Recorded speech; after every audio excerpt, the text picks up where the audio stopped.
Assalamualaikum warahmatullahi wabarakatuh. Perkenalkan, saya Ahmad Wajir Baldi. Di sini saya akan menjelaskan tentang lingkungan industri dan persaingan. Suatu industri berbeda antara satu dan lainnya didasarkan atas karakteristik ekonomi, suatu persaingan, dan prospek perkembangannya di masa datang. Tingkat perubahan berbagai faktor seperti teknologi, ekonomi, pasar, dan persaingan akan bergerak dalam satu rank tertentu, mulai dari yang lambat sampai yang cepat. Analisis industri dan persaingan akan menggunakan alat dan teknik tertentu bagi perusahaan untuk dapat menyesuaikan dan perubahan dan kemudian membentuk kekuatan dalam menghadapi persaingan. Pengertian industri itu sendiri adalah suatu usaha ataupun kegiatan pengelolaan bahan mentah atau barang setengah jadi menjadi barang jadi. Barang jadi yang memiliki nilai tambah untuk mendapatkan keuntungan. Beberapa hal yang dapat diidentifikasikan sebagai faktor ekonomi yang utama berpengaruh dalam membentuk kekuatan untuk industri adalah market size, lingkup persaingan, tingkat pertumbuhan pasar, dan siklus kehidupan industri. Jumlah persaingan dan besaran relatif dari masing-masing perusahaan pesaing, jumlah dan besaran relatif pembeli potensi, dorongan untuk melakukan integrasi ke depan dan ke belakang, serta kemudahan dan hambatan untuk memasuki atau keluar dari jenis industri.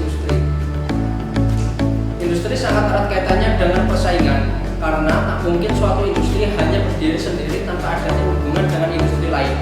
Suatu industri memproduksi suatu produk tentunya juga menggunakan bahan yang diperoleh dari industri lain. Untuk itu, suatu industri dan industri lain selalu berhubungan dan tak jarang melakukan persaingan.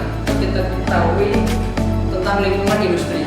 Strategi dan tujuan perusahaan dipengaruhi oleh daya saing industri, di mana mereka memilih untuk menjalani bisnis dan posisi sektor industri tersebut. Intensitas persaingan dalam suatu industri atau perusahaan berakar pada struktur ekonomi yang mendasarinya dan berjalan di luar perilaku pesaing-pesaing yang ada. Keadaan persiapan dalam suatu industri tergantung pada 5 kekuatan pesaing pokok. Dalam bagian tersebut diuraikan 5 sektor yang mempengaruhi manajemen strategi. Yang pertama adalah sektor pelanggan. Perencanaan strategi yang efektif menaruh perhatian pada jenis konsumen serta kebutuhan keinginan konsumen. Sektor ini membahas 3 faktor yang mencakup perencanaan strategi sebagai bagian dari analisis industri mereka atas sektor konsumen, yaitu identitas pembeli, faktor demografi, dan lokasi geografis besar. Yang pertama adalah identitas pembeli. Konsumen yang berada mempunyai berbagai alasan untuk berminat kepada suatu produk atau jasa. Di antaranya kebutuhan, keinginan, ataupun keperluan pembeli yang harus dipenuhi. Pemasar umumnya menunjukkan 3 golongan konsumen yang berbeda.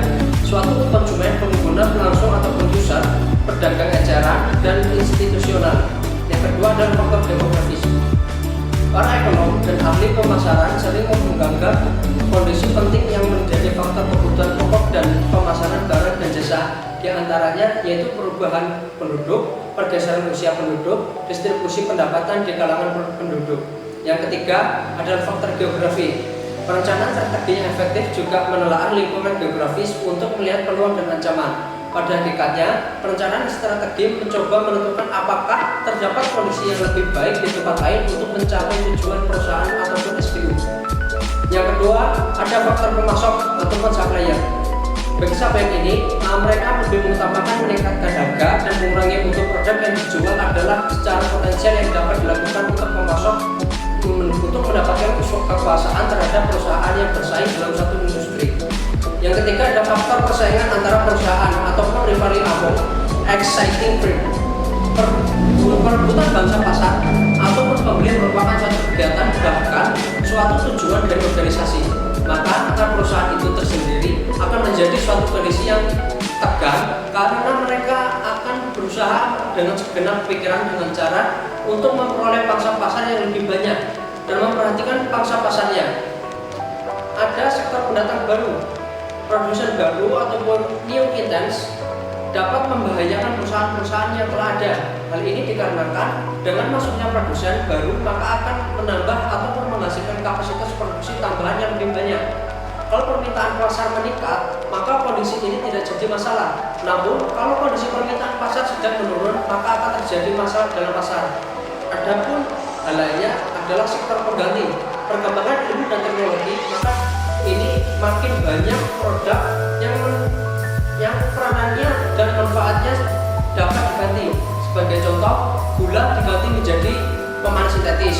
Secara umum, ancaman produk pengganti adalah besar apabila harga produk pengganti tersebut lebih rendah ataupun mutu serta kemampuan kinerjanya sama ataupun lebih besar dari produk yang sudah ada. Dari hal tersebut, kita bisa memahami tentang bentuk-bentuk persaingan. Bentuk persaingan tersendiri itu menjadi 4 tingkatan. Yang pertama adalah persaingan merek. Dari bidang persaingan merek adalah produk atau jasa yang bersaing secara langsung menawarkan hal yang sama. Misalnya tes botol dan Presti. Itu persaingan industri sendiri.